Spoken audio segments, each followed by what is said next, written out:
السلام علیکم ورحمۃ اللہ وبرکاتہ۔ ناظرین، آج ہم ایک ایسا واقعہ بیان کرنے جا رہے ہیں جسے سن کر بہت سے لوگ حیران رہ جاتے ہیں۔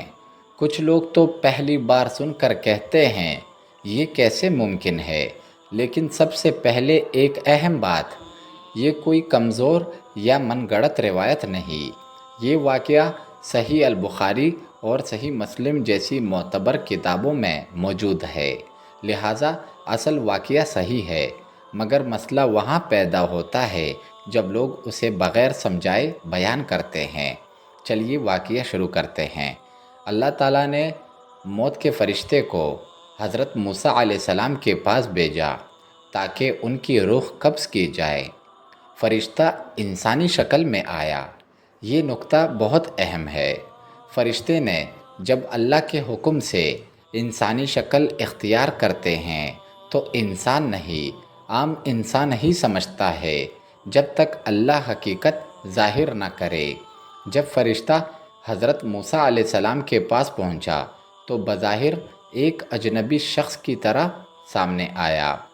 اب علماء نے اس حدیث کی شرح میں لکھا ہے کہ غالب امکان یہ ہے کہ فرشتہ ایسی صورت میں آیا جس سے حضرت موسیٰ علیہ السلام کو محسوس ہوا کہ کوئی اجنبی شخص اچانک سامنے آ گیا ہے۔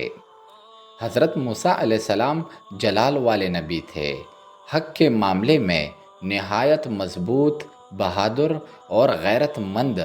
اسی رد عمل میں حضرت موسیٰ علیہ السلام نے اس اجنبی شخص کو زور سے مارا۔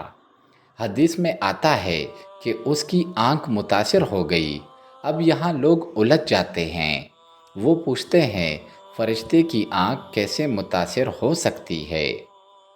علماء کرام فرماتے ہیں کہ جب فرشتہ انسانی شکل میں ظاہر ہوا تو وہ انسانی اپیرنس کے ساتھ سامنے آیا، اور جو معاملہ ہوا وہ اسی ظاہری شکل کے ساتھ ہوا۔ یہ سمجھنا ضروری ہے، اصل میں حضرت موسیٰ علیہ السلام نے فرشتے ہونے کی وجہ سے نہیں مارا، بلکہ اس لیے رد عمل دیا کیونکہ انہوں نے اسے ایک اجنبی انسان سمجھا۔ یہ بہت بڑا فرق ہے۔ اس کے بعد فرشتہ واپس اللہ تعالیٰ کے پاس گیا اور عرض کیا، اے میرے رب، تو نے مجھے ایسے بندے کے پاس بھیجا جو مرنا نہیں چاہتا۔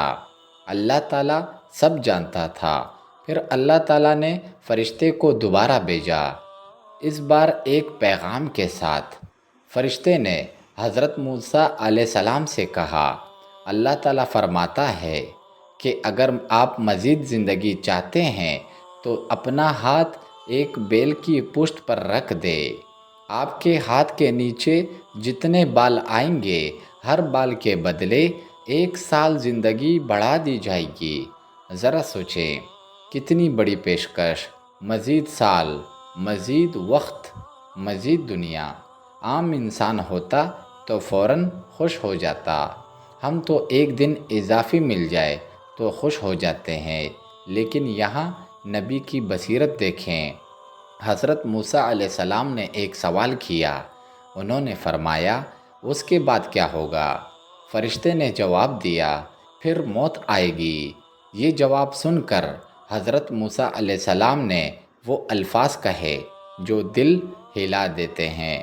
انہوں نے فرمایا، پھر ابھی کیوں نہیں؟ مطلب ابھی ہی صحیح۔ اللہ اکبر! یہ جملہ چھوٹا ہے مگر اس کے اندر ایمان کا سمندر چھپا ہے۔ مطلب کیا؟ اگر آخر کار موت آنی ہی ہے، اگر دنیا ہمیشہ کے لیے نہیں، اگر ایک دن ہر حال میں اللہ کے پاس واپس جانا ہے تو پھر اللہ سے ملاقات میں تاخیر کیوں؟ یہ انبیاء کا یقین تھا۔ وہ جانتے تھے کہ اصل زندگی آخرت کی ہے۔ پیارے بھائیوں اور بہنوں، ذرا اپنے بارے میں سوچے۔ اگر آج ہمیں کہا جائے تمہیں 20 سال اور ملتے ہیں، 50 سال اور ملتے ہیں، ہم شاید خوش ہو جائیں، لیکن سوال وہی رہے گا جو حضرت موسیٰ علیہ السلام نے پوچھا تھا، اس کے بعد کیا ہوگا؟ جواب آخر میں موت۔ بس یہی حقیقت ہے۔ دنیا چاہے کتنی بھی لمبی ہو جائے، اختتام موت پر ہی ہے۔ اسی لیے عقل مند وہ نہیں جو صرف دنیا بنائے، عقل مند وہ ہے جو آخرت کی تیاری کرے۔ اس واقعے سے ہمیں بہت بڑے سبق ملتے ہیں۔ موت سے کوئی نہیں بچ سکتا، نہ امیر نہ غریب، نہ بادشاہ نہ طاقتور۔ ہر انسان نے موت کا ذائقہ چکھنا ہے۔ قرآن میں اللہ تعالیٰ فرماتا ہے، ہر جان نے موت کا مزہ چکھنا ہے۔ یہ اٹل حقیقت ہے۔ دوسرا سبق، اصل سوال موت کا وقت نہیں، تیاری ہے۔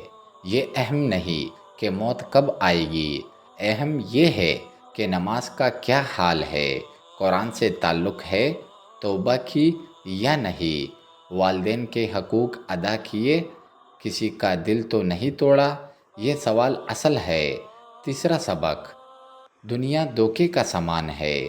آج انسان گھر، پیسہ، کاروبار، شہرت میں ایسا کھو جاتا ہے جیسے ہمیشہ یہی رہنا ہو، لیکن سچ ہم سب مسافر ہیں، آئے ہیں اور واپس ہمیں جانا ہے۔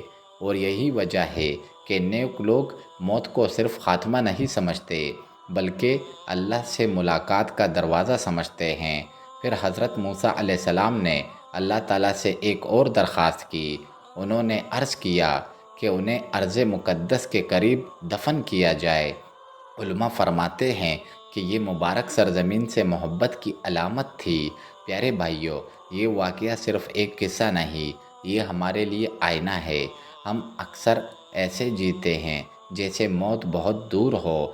ہم سوچتے ہیں ابھی بہت وقت ہے، بعد میں توبہ کر لیں گے، بعد میں نماز شروع کریں گے، لیکن حقیقت کسی کو نہیں معلوم اگلا لمحہ ملے گا یا نہیں۔